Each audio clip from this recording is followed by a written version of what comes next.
batter down the iron door that separates you from me. Alone you nurture hopeless love, like a flower you're wilting and dying. My love for you is kept hidden from your view, but through the walls I still hear. Hey everyone, welcome back. So I'm hitting you up this Monday morning with the remainder of what I found 2 Fridays ago in Des Moines. This is basically all the stuff from the antique shops that I hit up before the record shops that day. And I also got, I guess you could say, VCLT from a viewer of mine. He caught me live on my live stream and told me he wanted to send me something. Well, he contacted me through Instagram and told me he wanted to send me this record, and so I'm very generous of that. So I'm going to be talking about him, so let's get started. So I'll start with that one first. This is one I picked up, or that he sent to me. The Patron Saints, their album Fohob, I think that's how you pronounce it. This is one I've always seen online, and just never really investigated any further, except, just passing through it on different lists online of like private press sort of material. And I didn't really know the backstory of this till I looked it up yesterday, and as I was listening to it, I was like, yeah, this kind of makes sense, because I finally got around listening to it last night, and then once I read the story before I listened to it, was it gives you kind of different perspective on the whole project. So this is a time lag reissue from 2007. This came out originally 1969, and basically it's kind of one of those albums you would probably appreciate a little more if you knew the backstory first, perhaps. And basically they started as like maybe a duo, and then it eventually became a trio of just like 17, 18-year-olds recording in their home while the parents were away on like a 3-week vacation, and they just kind of set up this sort of studio environment in their home, and you can hear like different kind of background noises sometimes, and that's kind of what gives this album sort of its charm. And these kids like brought in these reel-to-reel tape machines and just kind of rehearsed it beforehand and did it all in one day, captured it all in one day. So with knowing that backstory, it kind of gives it its own special charm in a way. And for the most part, it's kind of very folk based. I wouldn't say it's like heavily psychedelic or anything, but there are maybe a couple moments on side 2 that I would say kind of lean towards that vibe. The track Relax and My Lonely Friend, which are probably my favorite tracks on side 2. And they're of course inspired by bands of the time, Beatles, Rolling Stones, but they also quote Moby Grape as a big inspiration for their sound. The vocalist at times kind of sounds like Kevin Ayers, with that kind of deep voice going on, which is kind of cool. So yeah, it's very folk driven, folk pop, and they're very amateurish, type of players, but that's kind of what gives it its charm as well, and that's why people kind of go crazy for this sort of stuff. So as for me personally, I'm kind of on the fence about it. I do like some moments, and some moments are like very weak and could have been a lot better. But then this also comes with a 7-inch bonus disc, which was not featured on the album. And I would say the A side, Shine On Heart, should have been included on the album. I thought it was pretty good. Get a shot of the 45 here. Well, it plays at 33 RPM, but it's a 7-inch. Comes with lyric sheet, and then also comes with almost like a schoolbook portfolio, very homemade looking, of the lyrics and liner notes. So pretty cool. Put a lot of work into this reissue, for an album that was perhaps at the time quite forgettable, but I did enjoy this, though. I'll probably return to it later on. It's not something I don't think I would listen to all the time, but this is definitely up my wheelhouse, so thank you so much, Dom, for sending this my way. Yeah, anything private press, not anything. I mean, you know, the good stuff. Stuff like this is is accessible, but you know, I would say probably 90% of all private press stuff is pretty much junk, but that 10% of what we love, you know, is the good stuff out there. It's hard to find, but that's definitely one of them that I would keep for a while, so thank you, Dom. Okay, moving on to the Des Moines finds, though. So I stopped at one because they all opened early. They opened at like 8 a.m. So I only found one at this one spot, and this is, I forget what the place is called. It's like Armadillo something. It had a very similar name to the one in Lincoln. But I only found one there, and I only picked this up just basically because of the label it was on. I had no idea what this was going to be about. This is Doc Boggs, Volume 2. It's still in the shrink wrap. I think this was sealed for a while because it's just super clean. It's got 2 inserts as well, which I'll share here. So Doc Boggs, he must have been some kind of like Appalachian bluegrass player. Got a lot of extensive notes, you know, talking about kind of like their native influences, and yeah, it's got different lyric sheets in here. And this one's kind of like a news article. Just show it here. So I've never heard of this guy, but apparently he's known for what he does. And this is like a kind of like a poster, you know, promoting his days he would play at like different clubs and stuff. So it's a lot of information tucked in this pressing. So the disc is very clean. Get a shot of the label too. So it's basically bluegrass. It's not really anything up my alley, but yeah, like I said, I only picked it up kind of because of the label. I know people are kind of looking for this stuff, and this might be something I'll kind of sell later on, but there is some stuff on Folkways I am looking for, but I had no idea what this is going to be about. I just love how Folkways kind of press their albums, you know, kind of very homemade-like, and put a lot of effort into their packaging. So I picked that up, and it was not $8 like it says. It was like 6, I think. So okay, and then the next place I went to was called Collectomania. They had dozens of records. I mean, they had them, you know, whole long rows on both sides, and then they had some off on the corner. I mean, they had a lot to seek out. But I basically kind of, you know, went through the alphabetical section, and I was kind of like, well, this is kind of boring. I'm not really finding much of interest here, so I kind of looked on the other half of the section, the table, and I noticed there was like all these, you know, private Christian records, which, you know, nowadays I'm kind of interested in looking at that stuff because you never know what you're going to find, and it could be a hidden grail, you know, because there's a lot of Christian psych records out there that are worth some big bucks, you know. So there was at least a couple things that I would probably still keep for a while, but the rest of it is just chud, you know. But luckily they were only like $2 to $5 a piece, so I was very, you know, I could pick up a lot of them. But thankfully there was a couple that, you know, kind of piqued my interest. One I'm definitely keeping.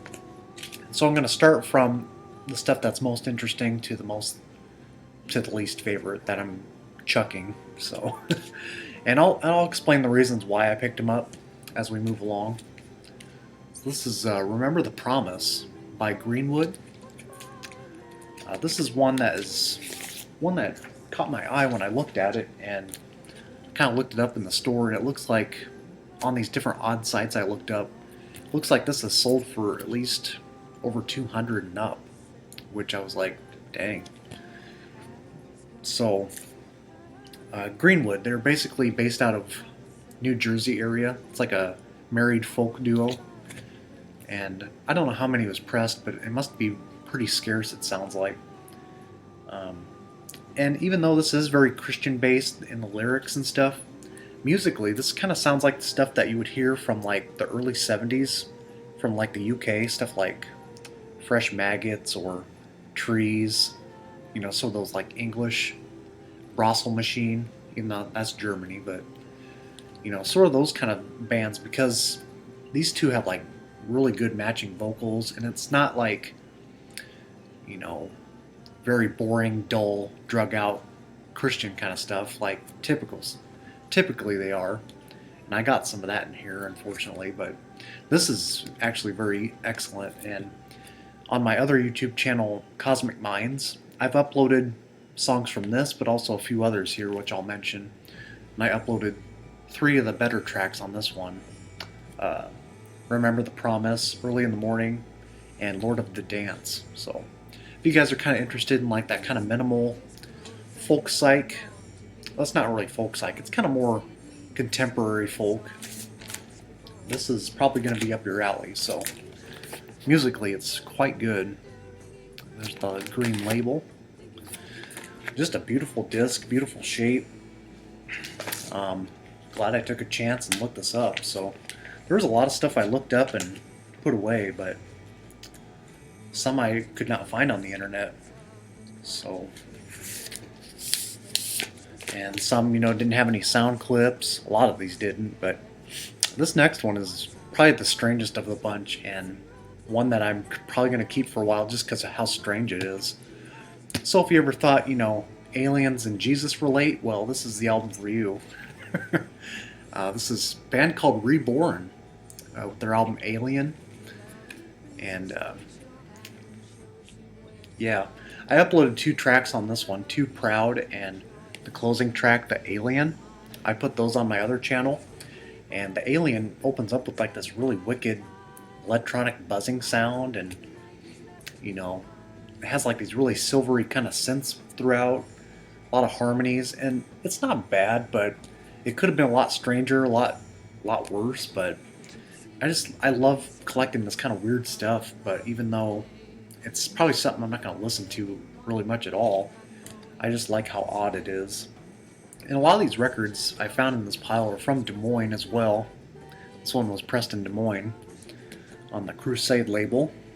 And then of interesting note, if anyone knows the name, Linda Lovelace plays on vocals and bass guitar, so that's all I'm going to say. And then I also found a sealed copy of it too, in case I ever want to sell one, you know. It's right next to it. And then as we go down the list, like I said, it gets kind of worse and worse, you know, but this is one I saw, I looked it up as well, and I noticed on Discogs it says it was in the Enjoy the Experience book, The Colleagues, Middle of the Road. And the whole presentation too, I kind of look at, you know, how it looks and what they play for instruments and stuff, and I think it say anything, string arrangements, you know, and sometimes I kind of look at the track names, that kind of tells you what it may be about. It's definitely kind of Christian based as well, but these guys remind me of the Lynx, if you guys remember me sharing that band. But there's one redeemable track in here, Emily Was Her Name. It's kind of Baroque poppy, but it's not like fantastic, but it's the standout off here. Otherwise it's not very good. So yeah, the Lynx, you know, very gimmicky and loungy sounding pop, you know, very trying to be comedic and everything. It does not work. Definitely dated. I guess this one's probably a little better than Colleagues, I guess. This is Messiah's Messenger. And I put I put 1 track on YouTube, but there's at least 2 tracks that are worth mentioning. Standing By is the one I uploaded on side 2. And then Why Don't Some See It is another good standout. This came out in '81. I think some people would like this if they're kind of into that kind of delicate folk music. Some people kind of seek that stuff out, so worth mentioning. This one only had 1 track worth mentioning, and I put that on my channel. This is The New Gospel Couriers. Could not find anything about this in the store, but I looked at on the back, you know, what I kind of look for, I see keyboards, bass guitar, drums, two guitar players. So it's like, they have a good array of players on this album. So I was like, take a chance on it, and it's just awful. There's only one redeeming track, like I said, Little Flowers. So this track, I only like it because of its effects it's got going for it. It's got a lot of vocal delays and sort of like this phasing effect throughout the whole track. Kind of gives it an odd vibe. So you guys will know what I'm talking about if you guys hear it on my other channel. I'll leave a link in the description if you guys, because I mentioned that channel a lot, but in case no one has caught on yet. This is one that is not very good at all, but someone had interest of this when I posted it in a private press group. This is Risa K. Jones, Simply For You. This one was still sealed when I picked this up, and it's very country-esque, not very good at all. Maybe one decent track, Roy Orbison's Blue Bayou, she does a version of. Could only find her obituary online, so she's based out of Iowa. She must have played at the Grand Ole Opry, I read.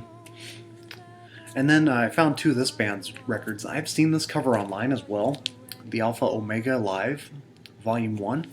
So I've seen this cover, so I was like, ooh, maybe this is something. But, and just looking at that photo, a bunch of players on there. So I'm like, are they going to rock out finally? And this one was still sealed too till I cracked it. But yeah, this is not very good at all either. It's very innocent, folk pop relating to Christian music. It's just it's disposable. So, and then I found their other album. I'd never seen this before, Uncle Sam. Yeah, it doesn't really say what instruments they play on the back, but I thought maybe they look like young lads there. Maybe they're gonna rock out, but they don't.